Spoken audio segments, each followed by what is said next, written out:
It's time for Law in Our Life. That means that we have Ahn Hyunjoo, who is a practicing lawyer here in the city of Gwangju, with us today in the studio. And she's going to help us learn a little bit about the legal system in South Korea.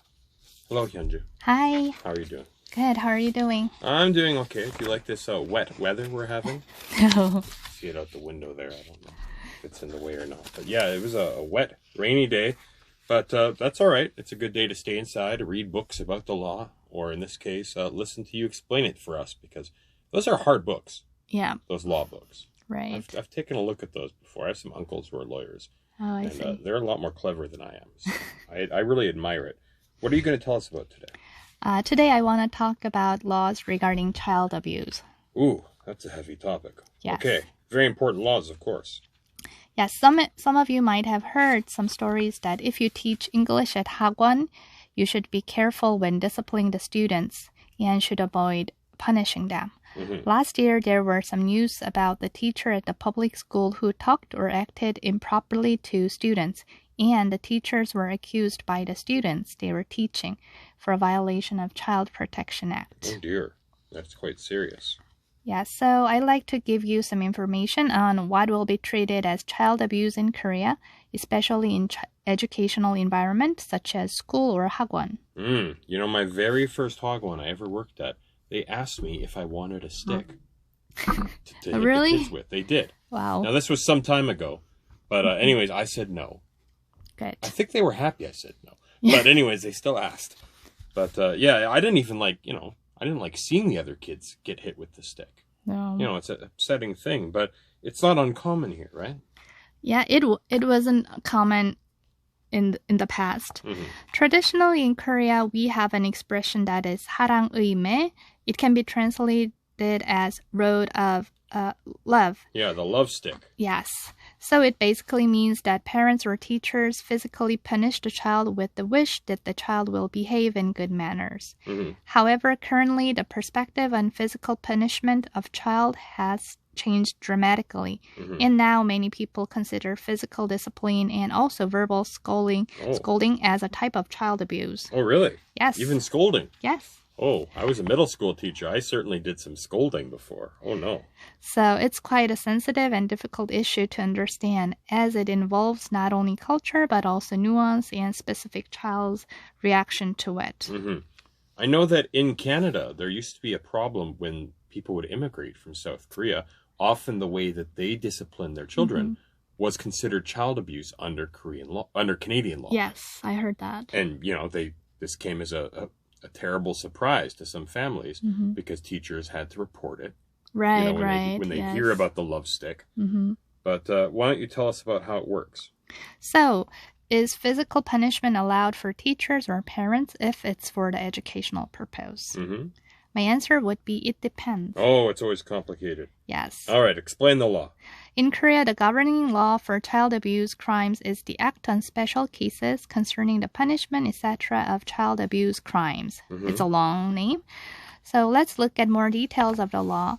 Child refers to a person under the age of 18, and child abuse refers to the following acts perpetrated by any adult to a child. One would be doing harm to a child's health or welfare, or committing physical, mental, or sexual violence, or inflicting cruel acts that are likely to impede normal growth of a child. And child abuse crimes refer to any type of child abuse perpetrated specifically by the guardian of the child in terms of various crimes, such as assault, battery, abandonment, false imprisonment, threat, kidnapping, sexual harassment, and so on. Now, the term guardian has a special meaning, right? Yes. The guardian means a person who is legally or contractually obligated at the time to look after a child. So the perpetrating guardian can be parents, step parents, teachers, and other guardians as well. Right. If a child's placed in your care, even for a short amount of time, you're now their guardian, right? Right. Okay, well, these are important laws because, I mean, you know, especially little kids are helpless. Like, you know, it's our job to look after them. It's important to enshrine these things. But things are changing here every year, right? Yes. Last year, the police released a manual for child abuse investigation. According to the manual, the violence will be perceived as abuse, and even though the purpose, methods of discipline was proper, if it causes physical injury or harm to the development of a child, it can be treated as abuse. So the act of leaving a child in the dark room alone with the door closed for an hour to teach a kindergartner a lesson can be considered as child abuse. Wow. That's pretty serious. But, I mean, locking a kid in a dark room also seems pretty unpleasant, right? I used to get locked in my room, but I had my toys in there. The lights were on. Yeah. The type of child abuse is not limited to physical violence, but also includes the emotional abuse, such as verbal communication, threats, discrimination between siblings or other students, or bullying. Such type of abuse occurs mostly in middle or high school by teachers saying inappropriate sexual comments to students. Oh dear. Certain verbal communication will not be punished by criminal law as it is not an act, but a word, as such words may adversely affect the emotional development of a child, it can be punished under the Child Welfare Act. All right. Well, that sounds quite serious. So there was one case. It was by an English teacher at Hagwon in 2019 in Chagwon.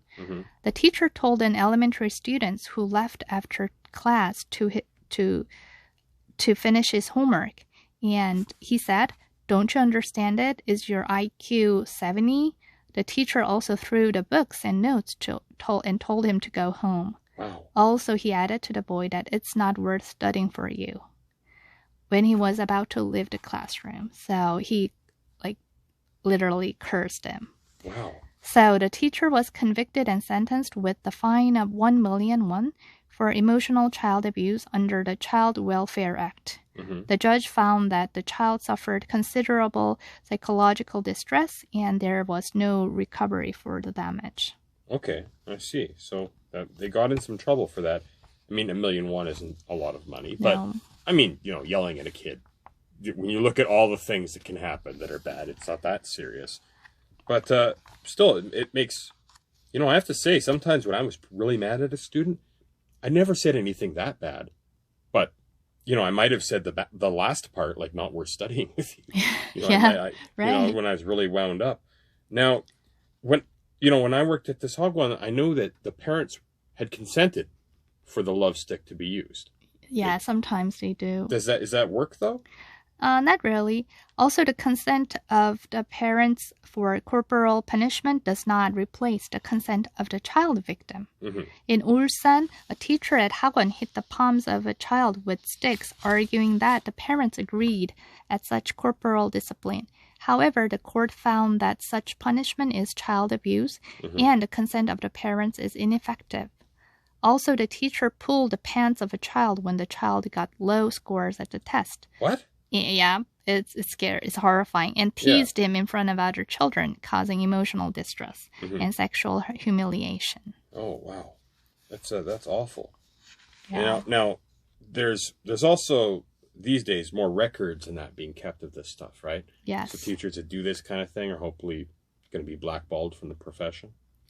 There is a chance. One thing to remember is that the child abuse is not only a crime, but it will also affect the career of a perpetrator. When the court sentences the penalty, the judge will also order a person to be prohibited from operating or working at certain child-related organizations for a certain period of time to preclude the risk of exposing children to possible child abuse due to his or her criminal record of child abuse history. All right. Being here for years now, from my Korean friends and family, I've heard some shocking stories about, not just abuse from parents, but abuse coming from people in authority, from teachers. Yeah. And, just routine violence being used in the classroom. And it's really disturbing. But, now the law, it really is changing, and that kind of thing, it's being looked at a lot more seriously, right? Yes. Also, the students report it immediately. They do? Yes. Okay. They sometimes record everything, the scene, with their smartphones. Okay. Yeah. That's good.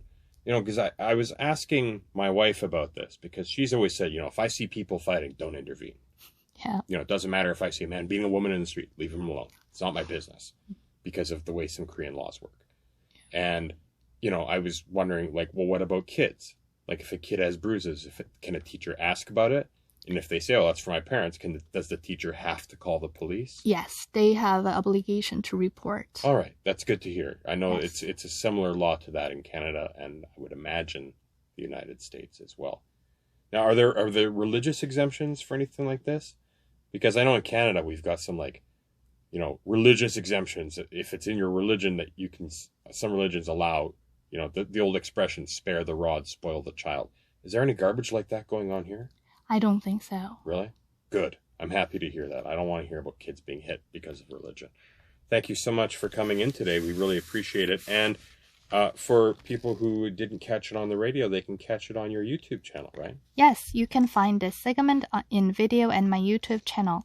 You can find me by searching Korean Law 101 on YouTube. Thank you for having me. It's our pleasure.